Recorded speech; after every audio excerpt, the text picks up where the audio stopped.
Just a few short weeks ago, during a flight on the way back from a business meeting in one of the Caribbean islands, I met a woman who shared her incredible journey through courtship as well as her recent marriage. It all started shortly after I identified my seat number, and as I proceeded to sit down, a friendly voice coming from a tear-stained face looked up at me and said hello. I somehow felt I would not be reading the book I had brought along to keep me company on the return flight home. Instead, after a brief exchange of common courtesies, she proceeded to talk about her very painful relationship with her husband of only 3 months. She was returning from a self-declared one-woman retreat, one she thought she deserved since she felt that her painful 2-year courting relationship prior to their marriage was in existence for over 40 years. She shared that the main reason for leaving for a week to be alone was to discover who she was and to get a better definition of what she wanted out of life. After quitting her job at the new husband's request and renting out her condominium, she stayed home to become the wife she thought would make him happy. Instead, the exact opposite of his expectations manifested itself. She talked about how she spent countless days away from her friends and family, outdoor activities she enjoyed, as she absorbed herself in doing the domestic chores in the home she thought would spotlight her as the best wife ever. To her discovery, the more she personally accomplished with doing her chores in the home, the more faults her husband found with the things she did. Somehow, any activity, although completed to her delight, seemed never to be good enough for him. She said that the harder I try to please the love of my life, the more difficult and harsh his behavior and actions towards me became. I just couldn't understand why. She somehow felt that a change in her environment, even though temporary, would cause the reality of her difficult marriage to either improve or disappear. Her reasoning was that her husband would miss her and be somehow positively different upon her return. However, as she began to think of returning to the many unresolved issues and uncertain future that awaited her, she now realized that the distance away from her unhappy situation was not a resolution, but merely a temporary hiatus from the issues that still loomed ahead and anxiously awaited her arrival.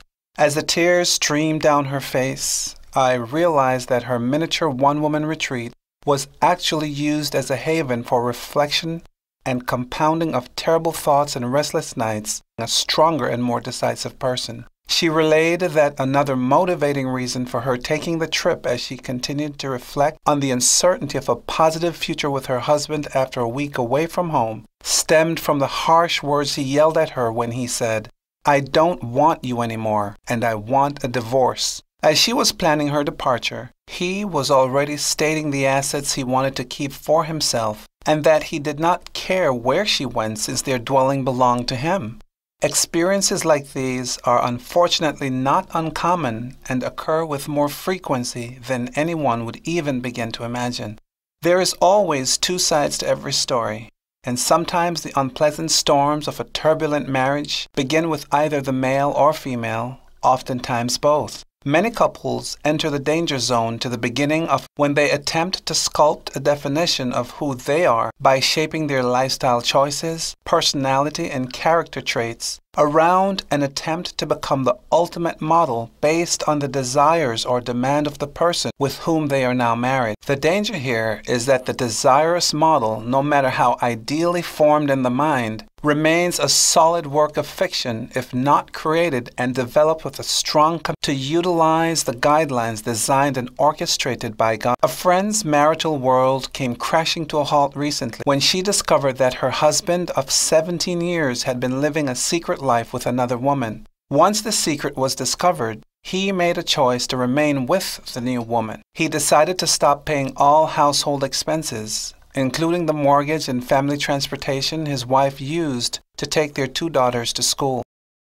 After living in complete loyalty, dependence, and trust for so many years, and sacrificing all personal ambitions of pursuing a career of her own in order to be of support to her husband and children, she is now extremely stressed because she feels that the elements which assisted in defining her life for so many years had suddenly been ripped away, and starting over again at this point was going to be a challenging task. Major concern of hers were to quickly acquire employable skills to find a source of income in order to continue supporting the lifestyle she had now become accustomed to, as well as for the survival of the children. Real stories, different circumstances, same tragic ending.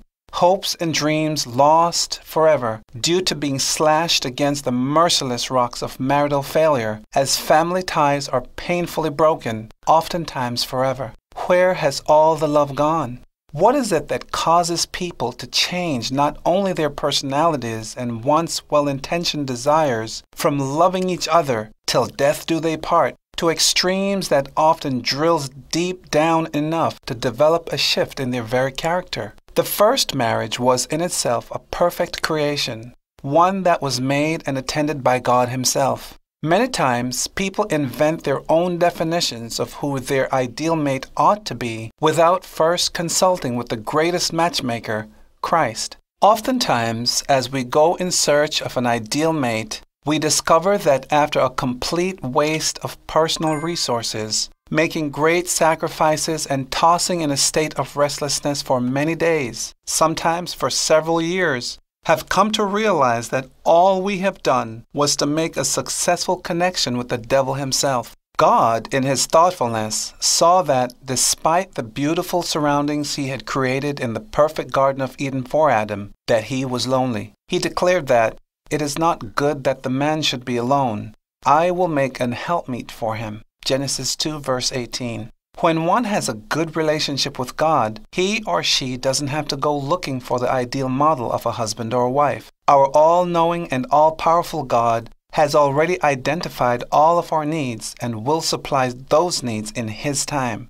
The mates we tend to choose for ourselves may not have been the choice God had in mind for us, and the devil, who is always present, utilizes that person as a source of major distractions to steer us away from the planned life that God had for us. The story is told of famous King David, a very powerful king of his time and writer of many psalms in the Bible, a man who we are told God loved with his heart, and who became envious of another man's wife to the point where he was desirous of taking that man's wife to become his own. The story unfolds to reveal that King David arose from off his bed and walked upon the roof of the king's house. And from the roof he saw a woman washing herself, and the woman was very beautiful to look upon. And David sent and inquired after the woman. And one said, "Is this not Bathsheba, the daughter Eliam, the wife of Uriah the Hittite?" And David sent messengers and took her, and she came in unto him, and he lay with her. 2 Samuel 11:2 verse 2 through 4. The beautiful Bathsheba became pregnant. And after informing David of the occurrence, decisions were immediately put into place that would permanently change the course of Uriah's family life forever. David sent for her husband Uriah, who was busy fighting in a war at that moment in time for King David. David's goal was to now have Uriah come home, go into and make love to his wife, so it would appear that Uriah would be the father of David's child-to-be. Upon Uriah's arrival, David ate and drank with him, then told Uriah, after thinking he was drunk and not able to reason clearly, to go home and to be with his wife. Because of Uriah's loyalty to David and to the soldiers still on the battlefield, he made the choice to go back to continue his fight in the war instead. David's initial intentions to reunite Uriah with his wife to fulfill his clever plan had failed. However, he had an alternate solution: to kill Uriah. The very next morning, David had Uriah, who was anxious to get back to the battlefield, deliver a letter to Joab, his boss, who was in charge of the army at the time. The letter read as follows: "Set Uriah in the forefront of the hottest battle and retreat from him, that he may be struck down and die." Shortly after Uriah's death, Bathsheba learned of her husband's passing and mourned her loss. 2 Samuel 11 verse 15. Promptly after the mourning had passed, David sent and brought her to his house, and she became his wife and bore him a son. But the thing that David had done displeased the Lord. 2 Samuel 11 verse 27. King David had abused the authority given to him by God to carry out several malicious acts which blatantly violated several of God's commandments to satisfy his own selfish desires. You shall not covet your neighbor's house. Exodus 20, verse 17. You shall not commit adultery. Exodus 20, verse 14. You shall not commit murder. Exodus 20, verse 13. 20, verse 17. You shall not commit adultery. Exodus 20, verse 14. You shall not commit murder. Exodus 20, verse 13. Notice how this one initial desire of David's created a cluster of sins for himself and for others. Although this story took place many years ago, we still hear of similar experiences today. David took another man's wife to be his own, had a child he would now raise and teach his own doctrines. Everything seemed right and justified in his mind because he ultimately got what he wanted despite his self-reliant efforts and disconnection from God's design for marriage. In today's society, many are no different from David, only more sophisticated. Despite the tragic consequences that result from disregarding and violating the laws of God, modern-day men and women, in their stubborn nature to please self, continue to make great effort to satisfy carnal desires of the flesh, while putting both spiritual and physical existence in jeopardy, all for the purpose of temporary pleasures. Individuals who fail to marry a wife or husband without the permission and blessings from God regret their decision later in time to get married, as they begin to experience strong turbulence of love gone astray. Sooner or later, it becomes no surprise that destruction of family finances, family values, family ties, and even at times the destruction of precious life itself is bound to take place. Opportunistic Satan coordinates these events to skillfully ignite clusters of sins in simultaneous occurrences in order to confuse and alter the couple's search for, or to prevent a focus on godly prerogatives. When we hear of, read about, or even experience marriages fitting the above criteria, it makes one wonder if love was really the motivating reason for that couple getting together in the first place. Another example of a marriage disapproved by God, a marriage connection made out of complete disobedience to godly parents, which ended in total destruction of the life of the husband, was the story of Samson and Delilah. Judges chapters 13 through 16. An angel appeared one day to Manoah's wife, Samson's mother, and informed her that she would give birth to a son whose special purpose was to deliver his people from the control of their enemies. The child was so special to God that Manoah's wife was given specific instructions to not drink wine or strong drink or eat of anything unclean throughout the entire time of her pregnancy. She was also told that she should not cut his hair. After she shared the news with her husband, they worked in agreement together to do what the angel had requested.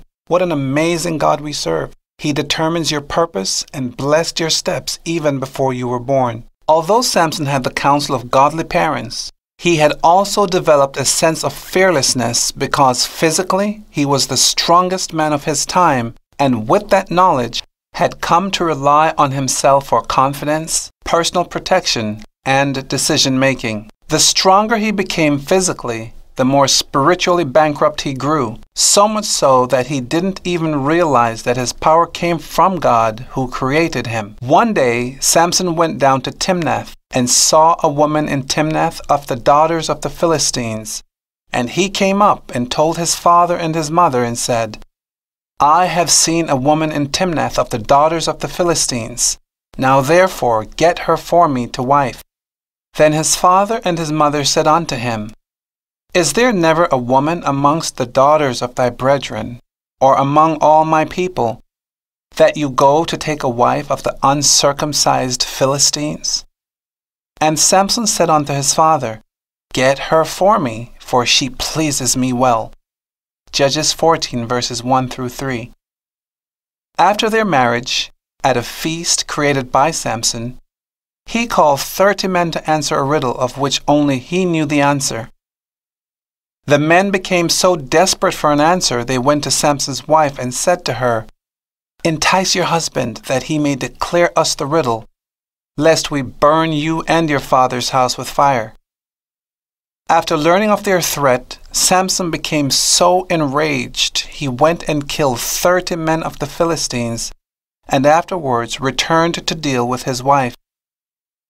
In his absence, while he went to seek vengeance against the Philistines, the wise parents gave Samson's wife to his companion, whom he had used as a friend. As different episodes of evil transcended into higher degrees of violence throughout the story, we learned that Samson in his anger burned the olives and cornfields of the Philistines. They retaliated and in turn burned his wife and her father with fire. He retaliated by killing many of their people, which now infuriated them to make ending his life their primary focus. One day, Samson had reason to cry out to the Lord because of exhaustive thirst stemming from a fierce encounter with the Philistines. And the Bible tells us that God made available a hollow place that was in the desert and provided water for Samson. Shortly after God attended his needs, the disobedient Samson went to Gaza and spent some time with a prostitute. He was well known in those areas because he had created enemies among the Gazites. From there, he went to Hebron, and he loved a woman in the valley of Sorek, whose name was Delilah. Judges 16 verse 4. Here the Philistines came to Delilah several times to discover the source of Samson's strength. In his love for her, he would tell her of the various things to do that would make him weak, none of them true. And each time the Philistines came to kill him, they would be unsuccessful. Finally, Delilah pressed him daily with her words and urged him so that his soul was vexed unto death, that he told her the secret of his strength. Because her loyalty was to her people and not to her husband, Samson died a horrible death at the hands of the ungodly, idol-worshipping Philistines. Men are instructed to love their wives as their own bodies, submit to each other, speak to each other in psalms and hymns and spiritual songs, reverence and love each other, even as Christ loved the church. Ephesians 5 verses 21 through 33. Too often we forget that the devil is a powerful adversary, one that is committed to the destruction of your spiritual existence and God-guaranteed promises of everlasting life. His purpose is to attack you through any source necessary, even your spouse, to bring an immediate halt to your daily joy and your peace of mind achieved through your relationship with the Lord, by taking control of your mind to let you think that you are bigger than God. Satan wants you to believe that you are able to make your own decisions and to govern your life without God, and then for some, eventually have you think that you can become God himself. Remember that Satan had already tried to overthrow God and failed miserably. Now that same evil serpent who told Eve she wouldn't die and that she would be like God if she disobeyed her Creator is constantly whispering the same lies to you and I, even today. That loser has become even more sophisticated in his approach. Instead of finding him in a tree, you will find him at home, at work, in the supermarket, at the babysitter's, in your bed, and yes, even in church. He will try to supervise every single activity in which you engage, from the types of foods you eat, your music choices, the words you speak, and worst of all, he especially enjoys giving advice on how your marriage should be carried out. Satan's biggest goal is to create turmoil within your family structure and to tear away every fabric that is holding your marriage together. Why? It makes him feel like he's winning in his ongoing war against God. So with the constant attacks against your marriage by the devil, how do you overcome his advances to achieve having the best? These 7 keys to marital success will prove solid winning strategies. The first of the 7 big keys to having the best marriage, one that lasts the longest, is to be faithful to the principles developed and provided by the ultimate matchmaker, the number one lover, the best peacemaker, unmatchable marriage counselor, the all-knowing and mighty marriage designer, God. After all, isn't He the one who has influenced His ministers to say, "What God has put together, let no man put apart"? Make every effort to stick together as if your skins were made from Velcro. Do not give the devil any opportunity to ever present opportunities that will come between you both. Communicate frequently. Become and remain the best of friends always. 2. Before you say "I do," take an appraisal of your potential mate and ask yourself if he or she is definitely the one you want to love and commit to unconditionally for as long as you both shall live. You must also investigate yourself. Be brutally honest in your assessment of the nature of your character and sincerely inquire of yourself if you are the right one for this relationship. Sometimes the fault is laid on the other party when things are not going according to plan, especially when one or sometimes both has dragged a miserable bag of torment from a previous relationship all the way to the altar with another, hoping that the new person can relieve them of their unresolved burdens by making them happy. 3. You must submit to each other. One of the most difficult things to do is to accept and submit in service one to the other. This requires a tremendous amount of humility. Each of you has to put pride aside and focus on the needs of each other as you become acutely aware of and intimately sensitive to the very essence of each other's characters. Potential distractions will begin to diminish and eventually disappear as you learn more about each other and as your commitment to each other deepens. 4. Pray with and for each other daily. Become accountability partners for each other as you remind one another of your heavenly responsibilities. Find reasons to thank God for your marital partner continually, and as your love for God deepens, so will your love for each other. Be thankful to your spouse for the kindness you both administer to one another, and always be ready to be of willing service as you make each other's needs a constant priority.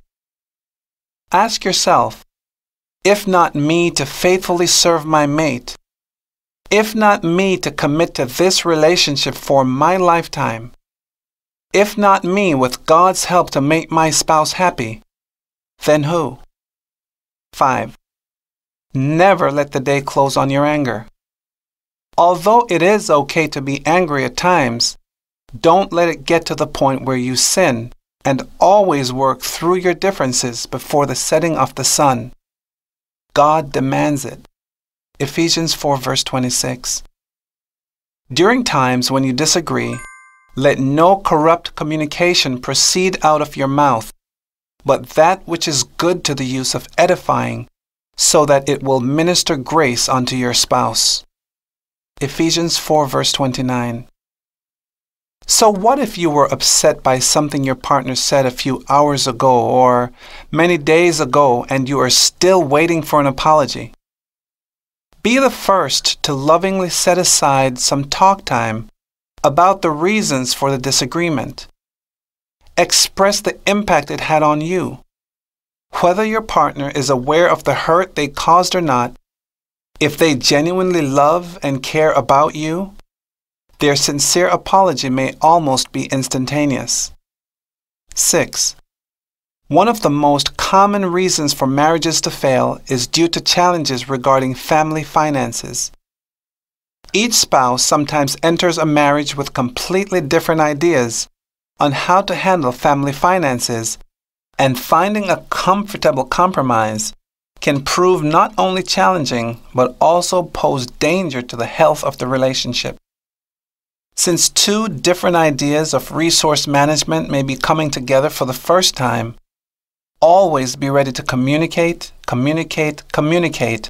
by discussing and compromising before making financial decisions. Remember, It is never wise to carry out major financial decisions without the knowledge of your partner. Please reference the chapter on managing finances. 7. To ensure consistent happiness throughout the lifespan of your marriage, you must worship the same living God. This is the most important step. When two individuals are unequally yoked, meaning not of the same belief in the same living God of heaven and earth, you are crafting a major recipe for future disaster. In relationships where individuals engaged in worship choices in which one serves God and the other worships idols, for example, there is a tendency for one to attempt, sometimes strongly, to convince the other that their worship practice is best, and hence the direction for both of them to follow. If your potential mate has opposite beliefs from yours relative to an established God, you definitely want to cancel your personal desires and feelings. Pray for the will to obey God's guidelines and ask Him to provide a spouse that will be more compatible. Other reasons some enter the decision to marry is sometimes based on mere physical attraction, a large bank account, citizenship status, anticipated benefits from the influence that his or her family has in society, and a whole host of others. These types of reasons creates fertile grounds for the devil to plant seeds of discontentment, hatred, lies, disloyalty, an unforgiving heart, murder. The list is endless. By growing to love God with all your heart and with all your mind, by developing pure, unconditional, and everlasting love from the source of perfect love, by seeking daily direction from God on how to enjoy your marriage with a spouse provided by Him, which at times will still have its challenges, this will embed your relationship on the rock of Christ that is guaranteed to withstand any storm that may come from time to time. You may be feeling sad today because your spouse made you upset, or you realize that you have made a mistake because you married someone without seeking directions from God, or for some other reason which perhaps makes no sense to you now. No need to worry. God sees all and knows exactly what you're going through at this very moment. He knows precisely how you feel. He knows exactly what you're thinking, even before it comes to your mind. So just talk to Him right now, regardless of where you are, and He will make those ill feelings and experiences go away as sure as the night turns into day, guaranteed. Ask God to touch your lips and season your words with sweet spice as you talk to your spouse this very day to make things right again. It doesn't matter whose fault it was. Commit to making things nice again, especially since the breath you both have been lent might not be available tomorrow. If you have decided to go to counseling individually or together, seek Christian counseling. Pray with your counselor before and after your sessions, and commit to the principles established. May God continually bless and sustain your relationship as you commit to loving your spouse, as you continue to faithfully pray with, pray for, and serve each other every day through Him, for as long as you both shall live.